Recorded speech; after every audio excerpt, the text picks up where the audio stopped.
Item ಯಾವುದೇ ಇರಲಿ try ಮಾಡಿ ಆಚಿ ಚಿಕನ್ ಮಸಾಲಾ. ಈಗ ಮೋಡ ಕೇಸಲ್ಲಿ ತಾವು ಯಾರ್ಯಾರ ಮೇಲೆ ಆರೋಪ ಮಾಡಿದ್ರೋ ಅವ್ರಿಗೆಲ್ಲರಿಗೂ ಕ್ಲೀನ್ ಚಿಟ್ ಸಿಕ್ಕಿದೆ. ತಮ್ಮ ಏನು ಖಾಸಗಿ ದೂರು ಏನಿತ್ತು ಅದು ಕೂಡ ಸಾಕ್ಷ್ಯ ಲಭ್ಯವಾಗಿಲ್ಲ ಅಂತ ಅದು ಕೂಡ ಹೋಲ್ಡ್ ಆಗಲಿಲ್ಲ. ಈ ವಿಚಾರನ ತಾವು ಇಲ್ಲಿಗೆ ಬಿಡ್ತೀರಾ, ಇದನ್ನು ಮುಂದಕ್ಕೆ ತಗೊಂಡು ಹೋಗ್ತೀರಾ ಅಥವಾ ಹೈಯರ್ ಕೋರ್ಟ್ಗೆ ಹೋಗ್ತೀರಾ? ಯಾವುದೇ ಕಾರಣಕ್ಕೂ ಇದು ವಿಚಾರ ಬಿಡೋದಲ್ಲ. ನಾನು ಹೋರಾಟ ಮುಂದುವರ್ಸ್ಕೊಂಡು ಹೋಗ್ತೀನಿ. ಈಗ ಏನು ಮೊನ್ನೆ ಬಿ ರಿಪೋರ್ಟ್ ಅಂಗೀಕಾರ ಆಗಿದೆ, ಅದರ ಆದೇಶ ವಿರುದ್ಧ ಮುಂದಿನ ವಾರದಲ್ಲಿ ಮೇಲ್ಮನೆ ಸಲ್ಲಿಸ್ತಾ ಇದ್ದೀನಿ. ಸೊ ಅದಕ್ಕೆ ಬೇಕಾದ ಎಲ್ಲ ಸಿದ್ಧತೆಗಳು ನಡೀತಾ ಇದೆ. ಸೊ ಬಹುಶಃ ಮಂಗಳವಾರ ಅದನ್ನು ಮೇಲ್ಮನೆ ಸಲ್ಲಿಸ್ತಾ ಇದೆ. ಓಕೆ. ನಾನು ಕುರಿ ಕಾಯೋನು ಒಂದು CM ಪಟ್ಟಕ್ಕೆ ಬಂದುಬಿಟ್ಟ ಅಂತ ಭಾಳಷ್ಟು ನನ್ನ ಮೇಲೆ ಅಲಿಗೇಷನ್ ಮಾಡ್ತಾ ಇದ್ದಾರೆ, ನನ್ನನ್ನು ಸಿಗಾಕಿಸ್ಬೇಕು ಅಂತ ಪ್ರಯತ್ನ ಪಡ್ತಾ ಇದ್ದಾರೆ. ನನ್ನ ಏಳಿಗೆಯನ್ನು ಸಹಿಸ್ತಾ ಇಲ್ಲ. ರಣಾಂಗಣದಿಂದ ಓಡಿ ಹೋಗುವಂಥ ಏಡಿ ನಾನಲ್ಲ, ಐ ವಿಲ್ ಫೈಟ್ ಇಟ್ ಅಂತ ಹೇಳಿರೋದು ನಿಮಗೇನಾ? ಹೌದು, ಇರ್ಬೋದು ಮೇಡಮ್.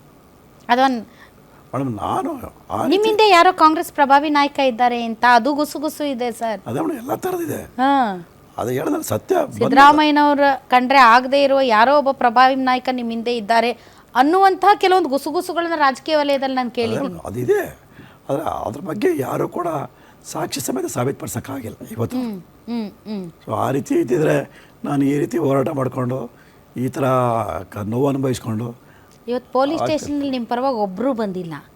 ನೀವು ಮಾಡಿದಂಥ ಹೋರಾಟವನ್ನು ಮೈಲೇಜ್ ತಗೊಂಡ್ರು, ಅದರಿಂದ ರಾಜಕೀಯ ಲಾಭ ಪಡ್ಕೊಳ್ಳೋದಕ್ಕೆ ಪ್ರಯತ್ನ ಪಟ್ಟರು, ಅಥವಾ ಅದರಿಂದ ತಮಗಾಗಬಹುದಾದಂತಹ ಏಳಿಗೆಯ ಬಗ್ಗೆ ಯೋಚನೆ ಮಾಡಿದವರು ಇವತ್ತು ನೀವು CCB ಪೊಲೀಸರು ನಿಮ್ಮನ್ನು ವಶಕ್ಕೆ ಪಡಿಸಿಕೊಂಡಾಗ ನಿಮ್ಮ ಹೆಂಡತಿ ಮಕ್ಕಳು ಬಿಟ್ಟು ಬೇರೆ ಯಾರೂ ಬಂದೇ ಇಲ್ಲ. ಸ್ನೇಹಮಯಿ ಕೃಷ್ಣ ಅವರೇ, ಏನೋ ನಾವು ಮಾಧ್ಯಮದವ್ರು ಸ್ವಲ್ಪ ಫೈಟ್ ಮಾಡಿದ್ದೀವಿ ನಿಮ್ಮ ಪರವಾಗಿ.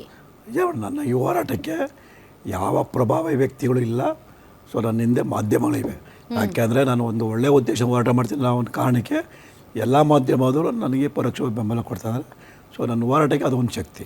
ನಿಮ್ಮನ್ನು ಈಗ ಯಾಕೆ ಬಿಟ್ಟು ಕಳಿಸಿದ್ರು ಅವರು? ಏನು ಹೇಳಿದ್ರು ಬಿಟ್ಟು ಕಳಿಸುವಾಗ?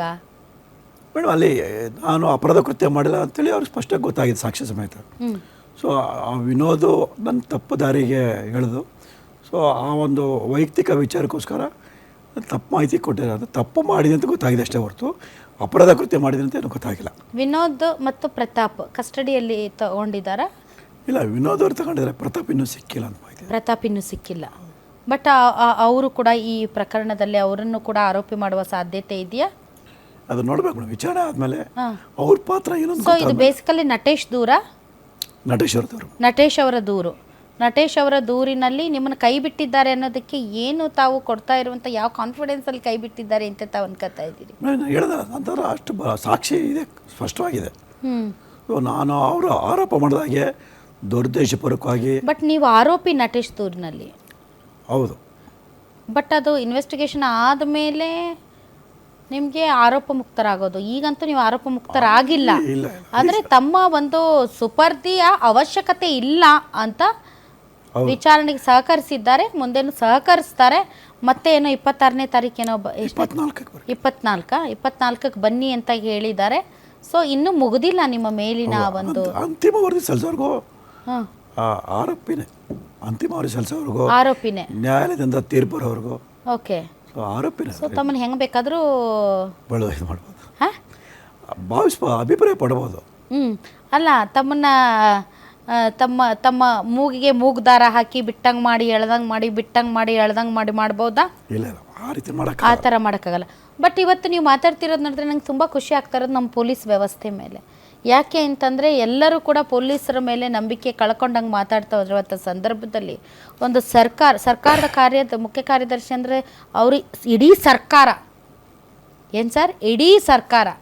ಸೊ ಇಡೀ ಸರ್ಕಾರದ ಮೇಲೆ ಆರೋಪ ಮಾಡಿದಂತಹ ತಮ್ಮನ್ನು ಇವತ್ತು ಪೊಲೀಸರು ಬಿಟ್ಟು ಕಳಿಸಿದ್ದಾರೆ ಅಂದರೆ ನಮಗೆ ಪೊಲೀಸ್ ವ್ಯವಸ್ಥೆ ಮೇಲೆ ನಂಬಿಕೆ ಬಂದಿದೆ. ಯಾಕೆಂದರೆ ಅವರು ವಿಚಾರಣೆ ನಡೆಸಲಾಗಿ ಈ ವ್ಯಕ್ತಿ ಈ ವಿಚಾರಗಳಲ್ಲಿ ಆರೋಪ ಮಾಡಿದ್ದಾರೆ ಮತ್ತು ನಮ್ಮ ವಿಚಾರಣೆಗೆ ಸಹಕರಿಸ್ತಾ ಇದ್ದಾರೆ ಅಂತ ತಮ್ಮನ್ನು ಮನಸ್ಸು ಮಾಡಿದ್ರೆ ಅವ್ರು ನಿಮ್ಮನ್ನ ಹಿಡ್ಕೋಬಹುದಾಗಿತ್ತು, ಹಿಡಿದಿಟ್ಕೊಳ್ಬಹುದಾಗಿತ್ತು. ಆ ವಿಚಾರ ಬಗ್ಗೆ ನಾನು ಹೇಳೋದಂದರೆ ನನಗೆ ಇವತ್ತು ಭಾಳ ಖುಷಿ ಇದೆ ಆ ವಿಚಾರದಲ್ಲಿ. ಯಾಕೆಂದರೆ ಒಬ್ಬ DCP ಮತ್ತು ಅವ್ರ ತಂಡ ಏನಿದೆ ಅವರೆಲ್ಲರೂ ಕೂಡ ತಮ್ಮ ಕರ್ತವ್ಯನ ಮಾಡಿದ್ರೆ ಅಷ್ಟೇ ಹೊರತು ಬೇರೆ ಯಾವುದೋ ದೂರದರ್ಶನ ಅಥವಾ ಬೇರೆ ಯಾರ್ದೋ ಒತ್ತಡ ರಾಜಕೀಯವಾದಂತಹ ಹಿಡಿತ ಪ್ರಾಬಲ್ಯ ಇದ್ದಿದ್ರೆ ಅವೆಲ್ಲ ಇಟ್ಕೊಂಡು ಅವ್ರು ಕೆಲಸ ಮಾಡಿಲ್ಲ ಮೇಡಮ್. ಇನ್ಫ್ಲೂಯೆನ್ಸ್ ಇಲ್ಲದೆ ಇಲ್ಲ ನಂಗೆ ತುಂಬ ಖುಷಿ ಆಯಿತು ಮೇಡಮ್. ಯಾಕಂದರೆ ಅಲ್ಲಿದ್ದಂಥ ಎಲ್ಲ ಅಧಿಕಾರಿಗಳು ಕೂಡ ಒಂದೇ ಮನಸ್ಥಿತಿಯಿಂದ, ಆದರೆ ಈ ಪ್ರಕರಣದಲ್ಲಿ ಆದಷ್ಟು ಬೇಗ ಸತ್ಯ ಎತ್ತಿ ಹಿಡಿಬೇಕು ಅನ್ನೋ ಉದ್ದೇಶದಿಂದ ಪಾಪ ಹಗಲು ರಾತ್ರಿ ಕೆಲಸ ಮಾಡೋದು ಕಂಡು ಬಂತೆ ಹೊರತು ಬೇರೆ ಯಾವುದೋ ದೂರದರ್ಶನ ಕೆಲಸ ಮಾಡೋದು ಎಲ್ಲೂ ಕಂಡು ಬರಲ್ಲ. ನನಗೆ ಯಾಕೆ ನಾನು ಪೊಲೀಸ್ ವಿರುದ್ಧ ಸಾಕಷ್ಟು ಹೋರಾಟ ಮಾಡಿದನು, ಆದರೆ ಇವತ್ತು ಇವ್ರ ವಿಚಾರದಲ್ಲಿ ಭಾಳ ಖುಷಿ ಆಯಿತು. ಯಾಕಂದರೆ ಅಷ್ಟೇ ಒಂದು ಸ್ನೇಹಪರವಾಗಿ ಸತ್ಯನ ಎತ್ತಿ ಹಿಡಿಬರೋ ಕಾರಣಕ್ಕೆ ವಿವರವಾಗಿ ವಿಚಾರಣೆ ಮಾಡಿ, ಮತ್ತು ಆ ವಿನೋದ್ ನನ್ನನ್ನು ಕೂಡ ಎದುರುಗಡೆ ಕೂರಿಸಿ ಎದುರುಗಡೆ ವಿಚಾರಣೆ ಮಾಡಿ, ಸೊ ಎಲ್ಲ ತುಂಬ ಚೆನ್ನಾಗಿ ಮಾಡೋದು. ಇಲ್ಲ ಮೇಡಮ್, ಇಂಥ ಅಧಿಕಾರಿಗಳಿದ್ರೆ ನಿಜವಾಗ್ಲೂ ಪೊಲೀಸ್ ಇಲಾಖೆ ತುಂಬ ಒಂದು ಒಳ್ಳೆ ವ್ಯವಸ್ಥೆ ನಿರ್ಮಾಣ ಮಾಡ್ಬೋದು. ಆದರೆ ಎಲ್ಲರೂ ಅದೇ ರೀತಿ ಆಗಬೇಕು. ನಂಗೆ ಭಾಳ ಖುಷಿ ಆಯ್ತು ಮೇಡಮ್. ಯಾಕಂದರೆ ಎಲ್ಲ ಟೀಮು, ಎಲ್ಲ DCP ಅಂತ ಹಿಡಿದು ಕೊನೆ ಸಿಬ್ಬಂದಿವರೆಗೂ ನನಗೆ ತೊಂದರೆ ಕೊಡಬೇಕು ಅನ್ನೋ ಒಂದೇ ಒಂದು ಲವಲೇಶನ್ ಕಾಣಿಸ್ಲಿಲ್ಲ. ಸೊ ಈ ಪ್ರಕರಣ ಆದಷ್ಟು ಬೇಗ ಸತ್ಯ ತಿಳಿಯಬೇಕು ಅಂತ ಮಾಡೋರು. ಆ ಸತ್ಯ ಅವ್ರಿಗೆ ಗೊತ್ತಾಯಿತು, ಹಾಗಾಗಿ ನನ್ನ ಬಿಟ್ಟು ಕಳಿಸೋರು. ನಿಮ್ಮನ್ನ ಬಂದ್ಸಾಗತ್ತೆ ಇಲ್ಲ ಕೃಷ್ಣವರೇ, ನೀವು ಇದೇ ರೀತಿ ವಿಚಾರಣೆಗೆ ಸಹಕರಿಸಿ ಸಾಕು ಅಂತೇಳಿ ಸೊ ಕಳಿಸ್ಕೊಡ್ರು. ನಿಮ್ಮೂರಿನಿಂದ ವಿಶ್ವ ಮಟ್ಟದವರೆಗೆ ರಾಜಕೀಯ, ಸಿನಿಮಾ, ಸ್ಪೋರ್ಟ್ಸ್ ಯಾವ ಸುದ್ದಿಯೂ ಮಿಸ್ ಆಗಲ್ಲ. ಬರೀ ಸುದ್ದಿ ಅಷ್ಟೇ ಅಲ್ಲ, ಜೊತೆಯಲ್ಲೇ ಇರುತ್ತೆ ವಿಶ್ಲೇಷಣೆ. ಗ್ಯಾರಂಟಿ ನ್ಯೂಸ್ ನ ಸಬ್ಸ್ಕ್ರೈಬ್ ಮಾಡಿ, ಫಾಲೋ ಮಾಡಿ, ಕ್ಷಣ ಕ್ಷಣದ ಅಪ್ಡೇಟ್ಸ್ ಪಡೆಯಿರಿ.